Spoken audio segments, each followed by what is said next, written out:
Assalamualaikum warahmatullahi wabarakatuh.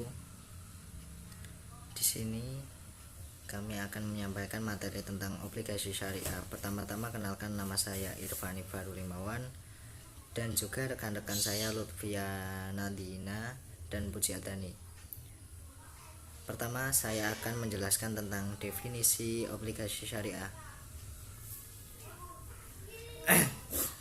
Obligasi syariah adalah suatu surat berharga jangka panjang berdasarkan prinsip syariah yang dikeluarkan emiten kepada pemegang obligasi syariah, yang mewajibkan emiten untuk membayar pendapatan kepada pemegang obligasi syariah berupa bagi hasil atau margin atau fee, serta membayar kembali dana obligasi pada saat jatuh tempo.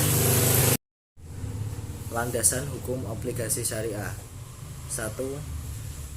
Surat Al-Maidah ayat 1, 2. Surat Al-Isra ayat 34, ketiga Fatwa DSN MUI nomor 32/DSN MUI /9/2002 tentang obligasi syariah. Keempat, Fatwa DSN MUI nomor 33/DSN MUI /9/2002 tentang obligasi syariah mudharabah. Kelima, Fatwa DSN MUI nomor 41/DSN MUI /9/2004 tentang obligasi syariah ijarah. Yang keenam, Fatwa DSN MUI nomor 59/DSN MUI /9/2007 tentang obligasi syariah mudharabah konversi. Yang terakhir, Undang-Undang nomor 19 tahun 2008 tentang surat berharga syariah negara (SPSN). Prinsip dan karakteristik obligasi syariah. Obligasi syariah haruslah berdasarkan konsep syariah yang hanya memberikan pendapatan kepada pemegang obligasi syariah dalam bentuk bagi hasil serta pembayaran utang pokok pada saat jatuh tempo. Jenis industri yang dikelola oleh emiten serta hasil pendapatan perusahaan penerbit obligasi harus terhindar dari unsur non-halal. Obligasi syariah menekankan pendapatan investasi bukan berdasarkan pada tingkat bunga yang telah ditentukan sebelumnya, tetapi berdasarkan pada tingkat rasio bagi hasil yang besarnya ditentukan sesuai kesepakatan pihak emiten dan investor sebelum penerbitan obligasi tersebut. Pembagian pendapatan dapat dilakukan secara periodik atau sesuai ketentuan bersama dan pada saat jatuh tempo. Hal itu diperhitungkan secara keseluruhan. Mekanisme obligasi syariah diawasi oleh Dewan Pengawas Syariah atau oleh tim ahli syariah yang ditunjuk oleh Dewan Syariah Nasional MUI sejak dari penerbitan obligasi hingga dari masa penerbitan obligasi tersebut. Dengan adanya prinsip ini, maka kehati-hatian dan perlindungan kepada investor diharapkan bisa lebih terjamin. Apabila emiten melakukan kelalaian atau melanggar syarat perjanjian, maka wajib dilakukan pengembalian dana investor atau pihak investor dapat menarik dananya. Hak kepemilikan obligasi syariah mudharabah dapat dipindah tangan kepada pihak lain sesuai dengan kesepakatan akad perjanjian. Sejarah obligasi syariah.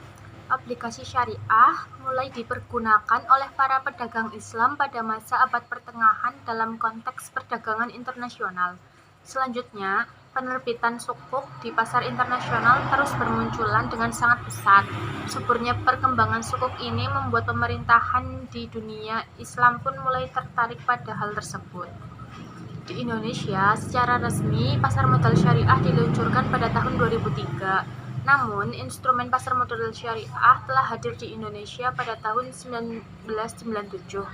Hal ini ditandai dengan peluncuran dana reksa syariah pada 3 Juli 1997 oleh PT Dana Reksa Investment Management. Selanjutnya, Bursa Efek bekerja sama dengan Dana Reksa Investment Management meluncurkan Jakarta Islamic Index pada tanggal 3 Juli 2000. Yang bertujuan untuk memandu investor yang ingin menanamkan dananya secara syariah. Baik, selanjutnya saya akan menjelaskan mekanisme operasional obligasi syariah. Tahap yang pertama, kita harus menyiapkan dokumen-dokumen antara lain laporan keuangan, legal opini, legal audit, prospektus singkat, prospektus awal, surat-surat pernyataan, surat keterangan fiskal, perjanjian-perjanjian, rating, bursa KSEI, tax clearance, dan surat dari Dewan Syariah. Tahap selanjutnya yaitu melengkapi kelengkapan administrasi, kemudian mendaftar ke Bapepam, dan menunggu konfirmasi apakah dinyatakan layak atau tidak menerbitkan obligasi. Setelah diterbitkan maksimum 10 hari kerja, emiten melakukan portofolio, penawaran obligasi, dan penjatahan bagi investor yang berminat dengan obligasi perusahaan tersebut. Selanjutnya itu perbedaan obligasi syariah dengan obligasi konvensional. Obligasi syariah, pendapatannya itu berdasarkan rasio bagi hasil yang telah disepakati. Sedangkan obligasi konvensional, pendapatannya itu berdasarkan tingkatan suku bunga. Obligasi syariah diawasi oleh pihak wali amanat dan juga Dewan Pengawas Syariah, sedangkan obligasi konvensional hanya diawasi oleh pihak wali amanat. Obligasi syariah, jenis industri yang dikelola oleh emiten obligasi syariah serta hasil pendapatan perusahaan penerbit obligasi harus terhindar dari unsur non-halal dan harus bersifat berdasarkan transaksi real, mengandung asas manfaat dengan dasar uang bukan komoditas, serta tidak mengenal time value of money. Sedangkan obligasi konvensional tidak terdapat batasan apakah industri yang dikelola penerbit sesuai syariah atau tidak. Berdasarkan atas asas utilitas serta uang menjadi komoditas. Sekian presentasi dari kelompok kami. Apabila ada salah kata kami mohon maaf, dan apabila ada yang mau ditanyakan kami persilakan. Sekian, wassalamualaikum warahmatullahi wabarakatuh.